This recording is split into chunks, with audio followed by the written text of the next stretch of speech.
Hi guys, Luke here and welcome to another FIFA 20 player review, and today guys I'm reviewing the 86 rated Ultimate Scream SBC Sebastian Giovinco. This card looks really awesome, and I was able to complete his SBC for in the region of 40,000 coins, and in the 4 games that I played him with, he scored me 5 goals and also got me 5 assists, and he's also got a 4-star weak foot as well as 4-star skill moves. Moving along into his game stats, his main standout stats are going to be his 90 positioning, his 96 agility, as well as his 95 balance, and finally his 96 curve.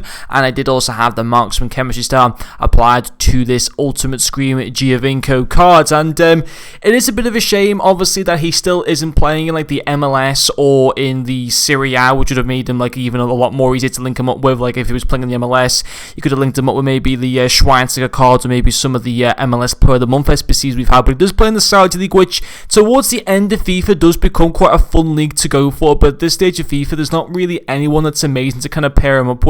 I had to get him with an Italian and someone that also plays in the same club as him, who to be fair actually wasn't a bad card to use, but his SBC I was able to do for 40,000 coins, and I think from scratch it's coming in at maybe around 50,000 coins or maybe a similar price to 40,000 coins, I'm not too sure exactly. In return you do get a jumbo gold pack, which you're unlikely to get anything back from in return, and I think you get some sort of an Electrum players pack, like an all player Electrum players pack, or like a small prime players pack, something like that.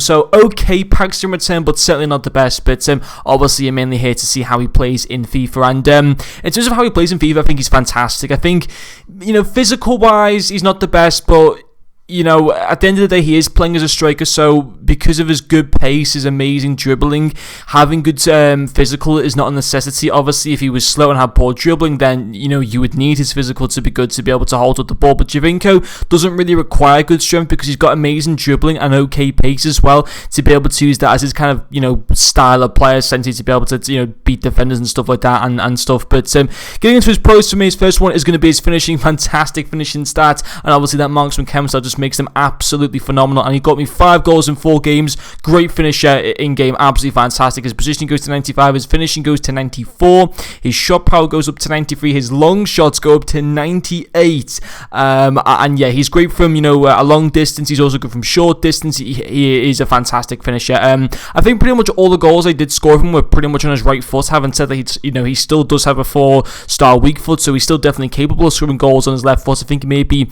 out of the 5 goals, maybe one of them was scored on the left foot, but yeah, finish him just fantastic. You know, there were a couple of times where goalkeepers made saves and stuff, but to be quite honest, like with every chance that he had, he pretty much put it away, which is absolutely fantastic for this Giovinco card. The second pro as well is also going to be his dribbling. He's got that 4-star skill moves, which is very nice, and he just feels amazing on the ball. That 96 agility and 95 balance is absolutely amazing, and obviously that agility as well goes up to 99 with that marksman chem style. His ball control, dribbling, both going into the low 90s as well, which is fantastic, and he just feels great on the ball. He feels so smooth.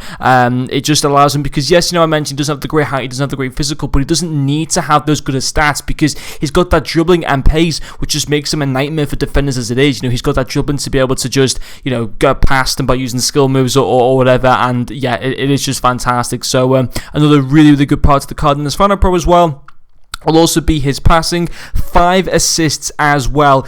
You could play him as a cam. I wanted to use him as a striker because, well, he comes out as a centre forward, so it's, you know, that's the in-between of a striker and a cam, essentially. He plays either position well. I think, you know, if you're thinking of using him as a cam or a striker, you know, he'd make sense to do them because he's got good passing stats, and obviously if you wanted to, you could put a cam style to focus on further increasing his passing stats. I personally didn't, and even with not increasing his passing stats, he was still able to pick me up 5 assists. He's got 83 vision, 86 short passing, 81 long passing, also amazing curve as well. Absolutely phenomenal passing stats, and he was great, you know, through ball wise, crosses as well, he was pretty awesome with, just absolutely fantastic. So he can definitely play just as well as a cam as what he would as a striker. You know, any of those positions he can play fine with. The only kind of slight problem I do obviously have to him is the fact that he's not the easiest to fit into a team. You're very limited if you want to get him onto full chemistry. If you plan to use him in your starting 11, that is, you're limited to either going with a Saudi League team, which I don't think many people will at this stage of FIFA, or using him with Italians or icons. And obviously you could maybe get players and the icon swaps and stuff to link him with, but that's the only kind of annoying thing, trying to get him into good chemistry. But also, for 40,000 coins, you could definitely do this guy as like a super sub. 100% he can work as that as well. So yeah, on the whole, very good cards. I recommend doing him, even if I don't know how long the SBC is valid for, maybe like a week or something. I think maybe you guys can try and grind to this card. I think it'd be worth going for, but I was very impressed with him, and I do think he's worth around 40,000 coins in my opinion. But anyway guys, thank you very much for watching this video, and I'll see you guys later.